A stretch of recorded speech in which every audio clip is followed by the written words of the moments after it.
You know, one of the great joys of being a president is the ability to travel and see different cultures and meet different people. That's important for our national security, but it's also important for us to understand ourselves and our place in the world. We've got the Parthenon behind us, part of the Acropolis. It is here in Athens that so many of our ideas about democracy, our notions of citizenship, our notions of rule of law began to develop. And so when you visit a site like this, not only are you getting a better understanding of Greece and Western culture, but you're also sending a signal of the continuity that exists between what happened here, the speeches of Pericles, and what happened with our founding fathers. And it's a very important role for the President of the United States to send a signal to the world that their culture, their traditions, their heritage, their monuments are something of value and are precious, and that we have learned from them. Because what that does then is, I think, sends a strong signal around the world that, you know, we view ourselves as part of a broader humanity and a community of nations that can work together to solve problems and lift up what's best in humanity. As many of you know, this is my final trip overseas as President of the United States. And I was determined on my last trip to come to Greece. Partly because I've heard about the legendary hospitality of the Greek people, your philoxenia,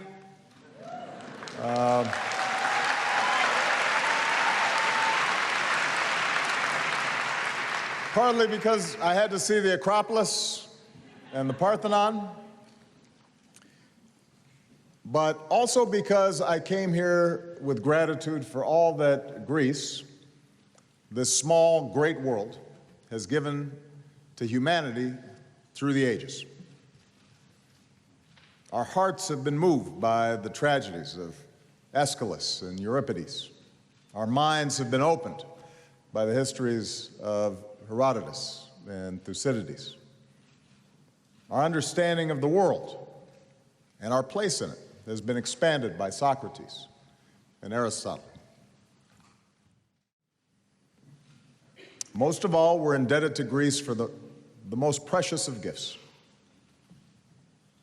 the truth, the understanding that as individuals of free will, we have the right and the capacity to govern ourselves. For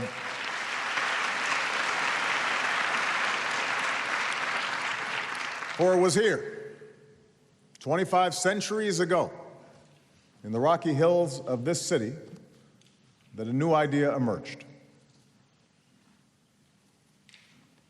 Demokratia. Kratos. Kratos, the power, the right to rule, comes from themos, the people. The notion that we are citizens, not servants, but stewards of our society. The concept of citizenship, that we have both rights and responsibilities. The belief in equality before the law, not just for a few, but for the many, not just for the majority, but also the minority. These are all concepts that grew out of this rocky soil. Of course, the earliest forms of democracy here in Athens were far from perfect, just as the early forms of democracy in the United States were far from perfect. The rights of ancient Athens were not extended to women or to slaves.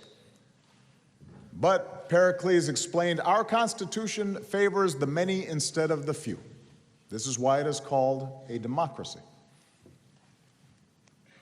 Athenians also knew that however noble, ideas alone were not enough.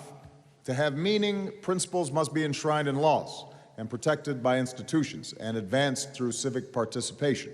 And so they gathered in a great assembly to debate and decide affairs of state, each citizen with the right to speak casting their vote with a show of hands or choosing a pebble, white for yes, black for no. Laws were etched in stone for all to see and abide by.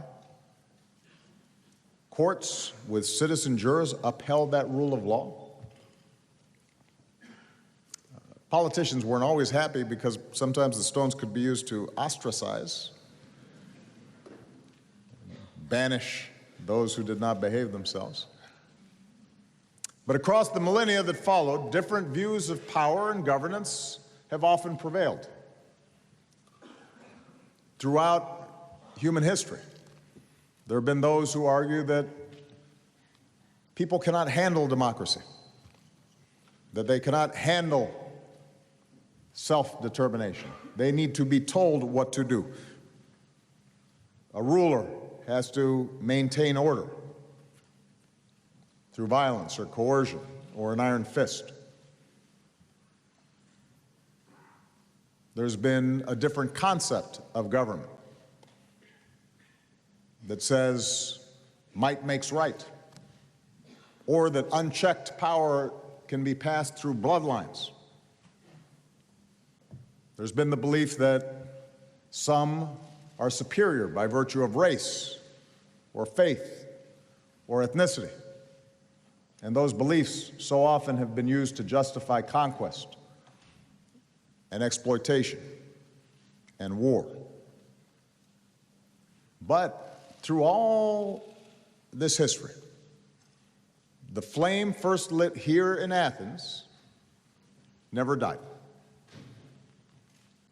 It was ultimately nurtured by a great enlightenment. It was fanned by America's founders, who declared that we, the people, shall rule, that all men are created equal and endowed by our Creator with certain inalienable rights.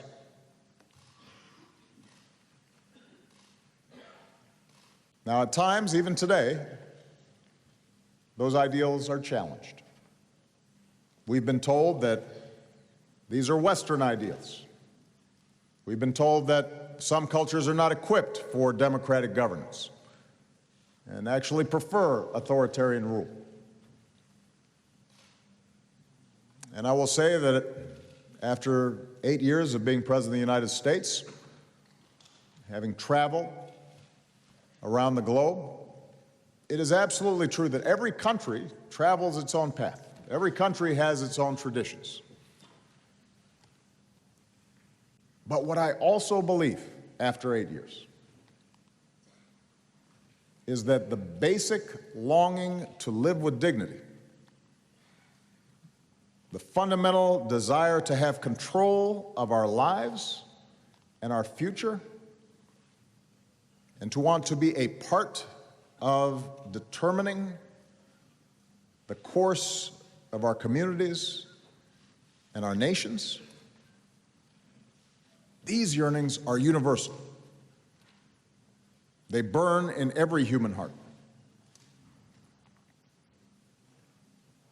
It's why a Greek bishop atop a mountain raised the flag of independence.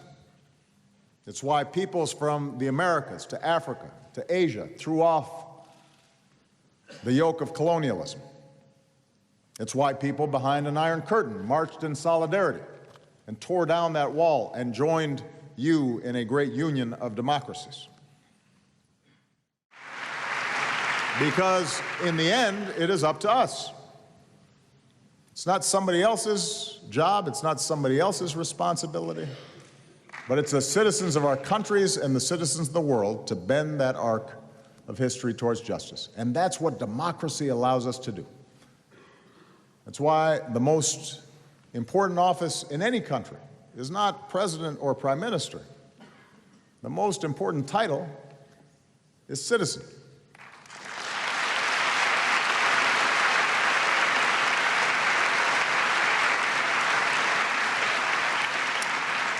And in all of our nations, it will always be our citizens who decide the kind of countries we will be, the ideals that we will reach for, the values that will define us. In this great, imperfect, but necessary system of self-government, power and progress will always come from the demos, from we the people. And I'm confident that as long as we are true to that system of self-government, that our futures will be bright. Thank you very much.